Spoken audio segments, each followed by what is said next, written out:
Evicting a tenant is one of the main threats for upcoming and new rental property investors. There's always some pessimism involved when it comes to buying property, and one can't help to think about the worst thing that could happen when buying rental properties, and that would be to struggle with bad tenants. When it comes to losing money, people tend to make dumb mistakes and overreact to situations like this. I will discuss the legal eviction process in this video for South African residential tenants, and at the end I will share why this is not the best route to follow, and I will give you a much better solution. With that said, if you are new to property or even a seasoned veteran, this advice should still help you out. Imagine buying a property and renting it out with the hopes of making some big money, only to later realize that your tenant isn't paying the rent. What should you do? And the first and probably the most common reaction would be to shut off the tenant's water or his or her electricity, or you might even think of intimidating the tenant with violent or non-violent threats. Maybe you want to use a baseball bat to do some damage. Believe me, I understand this, but one should never be emotional when it comes to business. One thing to know is that by vetting a tenant properly and making sure that you are placing a good tenant from the start is literally the easiest and best way to avoid any type of evictions. Before we get to the legal eviction process, we need to know when and why evictions occur. When a person is legally forced to leave the property he is staying on, the Constitution provides that no person's property may be taken away from him and that no person may be evicted from his home without a court order. This means that an owner or a person in charge of a property, which is basically your landlord, must apply to court before evicting a person, which is obviously the tenant. The procedure is provided for in the Prevention of Illegal Eviction from and Unlawful Occupations of Property Act, which is known as the PIE Act. The specific procedure must be used when a landlord wants to evict a person using his property for housing purposes. So, for example, staying in his house, flat, room, or similar structure. So the question is, when may a person be evicted from the property he is staying on? A person may be evicted from a property if she is considered to be an unlawful occupier.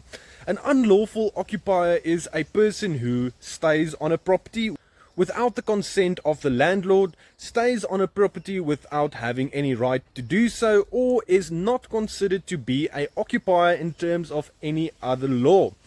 When a landlord cancels or withdraws his consent previously given to an occupier to stay on his property, the occupier will then be considered to be unlawfully occupying the property. This concept is really simple, and it's probably someone that's just not paying his rent.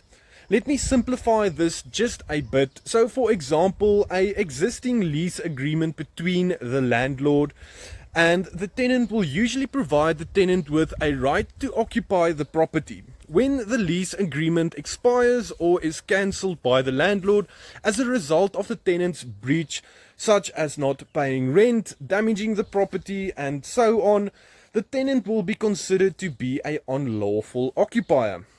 Other examples of unlawful occupiers include squatters, defaulting tenants, and so on.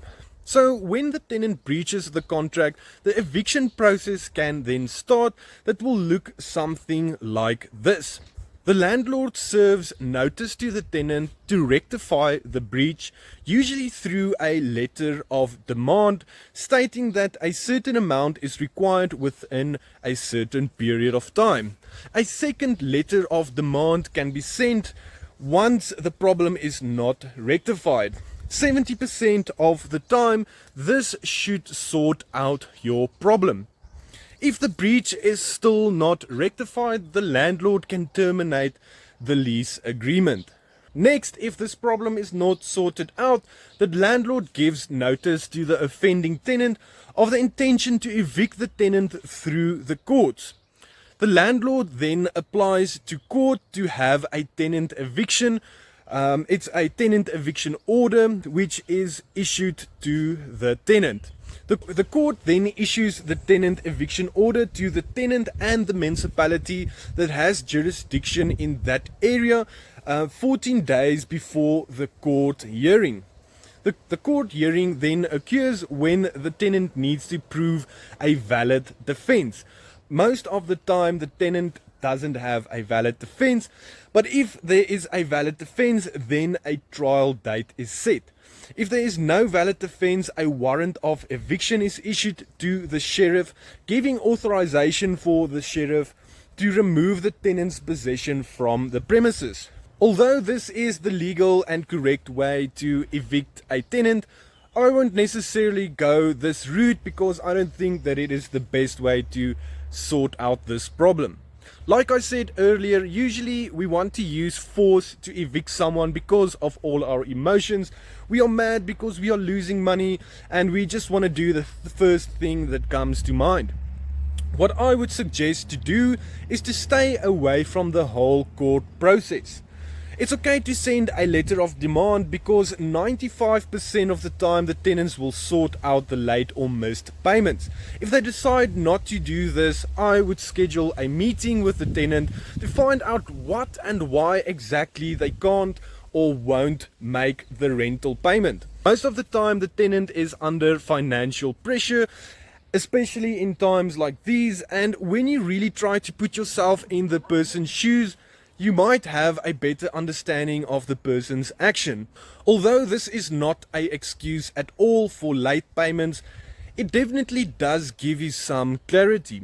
If you see that the tenant is not compliant, you can take the next step to cancel the actual lease agreement. Once that is done, I would literally pay the tenant to move out. Yes, you heard me correctly.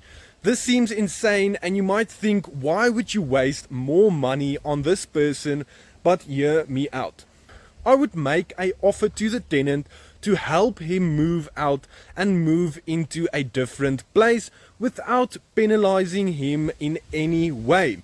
If your rent is 4,000 Rand per month, I would say that I will pay him or her 4,000 Rand and provide him his full deposit back without blacklisting him in any way. This will only be paid out to the tenant once he actually moved out, so you still have some leverage. I am convinced that this will work with most people because you are technically rectifying their main reason of not paying, and that is financial strain. Making an offer to help someone move out by paying him will cost 1/10 of what a legal eviction will cost, especially when there is a trial involved, and your eviction process will be cut in half. The typical cost of a trial using attorneys can cost anything from 15,000 to even 50,000 Rand. If you win the trial, your tenant can be held liable for the attorney's cost. But like I explained, that guy or girl probably doesn't have any money anyway. With that said, guys, let me know what you think of this solution and if this is something that you would rather consider doing instead of following the whole legal process.